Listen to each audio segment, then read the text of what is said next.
Permis S, le voilà. Depuis le 12 mars, il permet aux réfugiés ukrainiens d'obtenir une protection temporaire sans passer par la procédure d'asile. Un sésame qui n'avait jamais été octroyé à aucun autre groupe de réfugiés auparavant. Alors même si on salue la solidarité, on parle aussi d'accueil à deux vitesses. Est-ce que ça a toujours été le cas en Suisse? Voici une chronologie depuis la Deuxième Guerre mondiale jusqu'au permis S.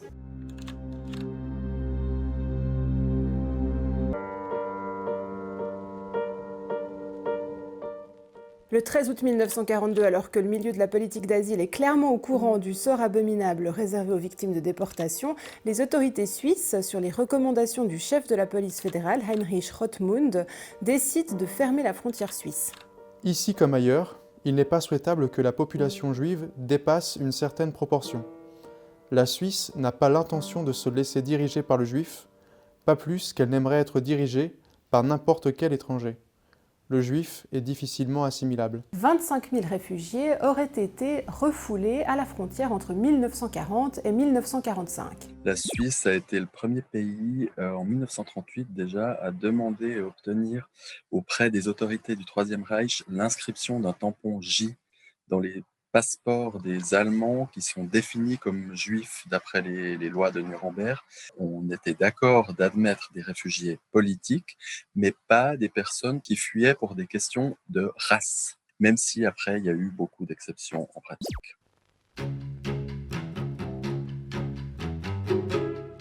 En 1956, 10 ans après le début de la guerre froide, la Suisse accueille 12 000 ressortissants hongrois. Le Conseil fédéral ne subordonna l'accueil des réfugiés à aucune condition. Il leur suffisait, pour être englobés dans le contingent, de désirer venir en Suisse.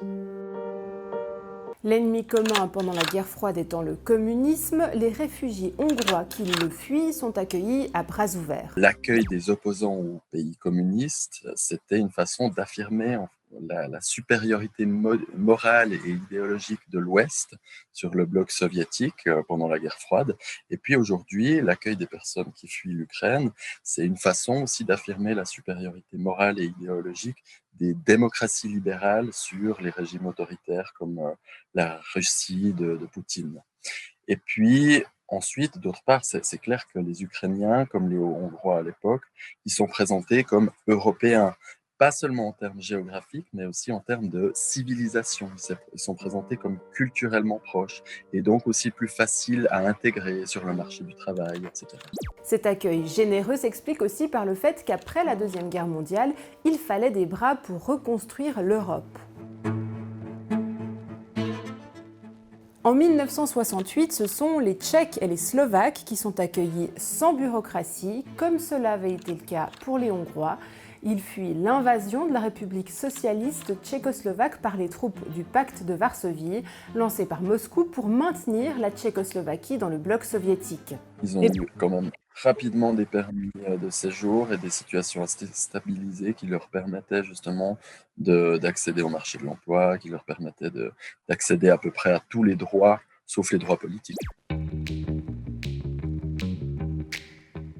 En 1990, à la suite des guerres de Yougoslavie, cette fois, celles et ceux qui arrivent en Suisse ne viennent pas en qualité de réfugiés, mais dans le cadre du regroupement familial, car 173 000 Yougoslaves vivent déjà en Suisse.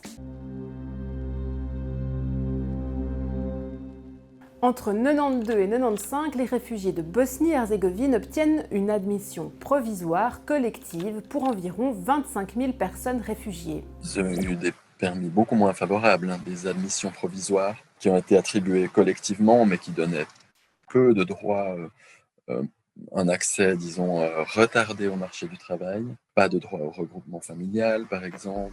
Ces personnes doivent retourner dans leur pays d'origine après l'achèvement des combats, comme c'est le cas pour les Ukrainiens aujourd'hui.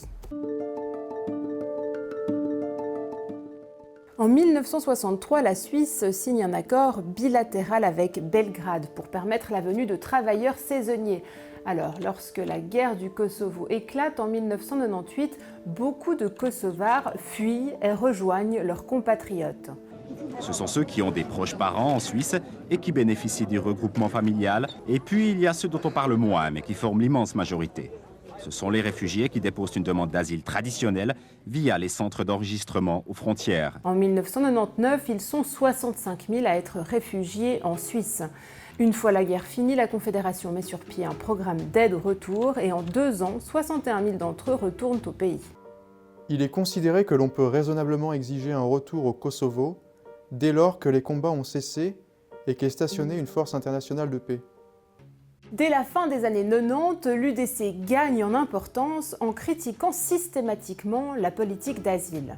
Émergent alors discours racistes et l'idée d'une distinction entre vrais réfugiés menacés dans leur intégrité physique et faux réfugiés incarnant l'abus. On leur reprochait d'utiliser la politique d'asile comme voie pour immigrer, pour s'installer finalement durablement en Suisse. Et puis un autre reproche qui a été fait aussi par la suite, c'est l'association de ces personnes à la petite criminalité. Après un premier élan de solidarité face aux images de la guerre en Syrie, la Suisse reçoit finalement peu de demandes d'asile de réfugiés syriens, 5 000 en 2015 et 2 000 en 2016 environ, qui préfèrent demander l'asile dans des pays où les procédures d'asile sont simplifiées, comme en Allemagne. Aujourd'hui, le permis S est octroyé pour la première fois aux réfugiés ukrainiens en Suisse, car ils répondent à plusieurs critères. Il s'agit d'un grand groupe de personnes fuyant la guerre, tout en même temps, mais ne remplissant pas le statut de réfugié de la Convention de Genève de 1951, soit le fait d'être persécutés individuellement. Pourtant, ils nécessitent une protection. Jusqu'à maintenant, les réfugiés de guerre passaient par la procédure d'asile. Aujourd'hui, la Confédération a décidé de mettre en œuvre le statut S, une décision politique qui vise à ne pas submerger le système d'asile, puisqu'on a un très grand nombre de réfugiés de guerre ukrainiens qui arrivent en même temps. Il y a évidemment une inégalité de traitement entre les différents groupes de réfugiés. Les réfugiés de guerre de Syrie ou d'Afghanistan, par exemple, ils passent des mois à attendre dans un centre fédéral d'asile, attendre leur décision d'asile, et souvent à la fin, ils reçoivent l'admission provisoire. C'est un statut relativement précaire qui rend l'intégration difficile. Et je comprends leur mécontentement s'ils voient les personnes en provenance d'Ukraine entrer et sortir du centre fédéral d'asile le même jour avec un statut qui leur permet de travailler tout de suite. Environ 30 000 statuts de protection S ont déjà été délivrés depuis le 12 mars 2022 aux réfugiés ukrainiens, qui sont majoritairement des femmes et des enfants. Le permis S donne plusieurs avantages. Il donne droit au regroupement familial, il donne accès au marché du travail, à l'aide sociale, aux soins médicaux et aussi à la scolarisation des enfants jusqu'à 16 ans. Le statut S, comme il est mis en œuvre maintenant, il apporte certains droits qu'on revendique depuis longtemps pour les autres réfugiés de guerre. Et les mêmes droits sont faisables avec une volonté politique pour d'autres statuts comme l'admission provisoire.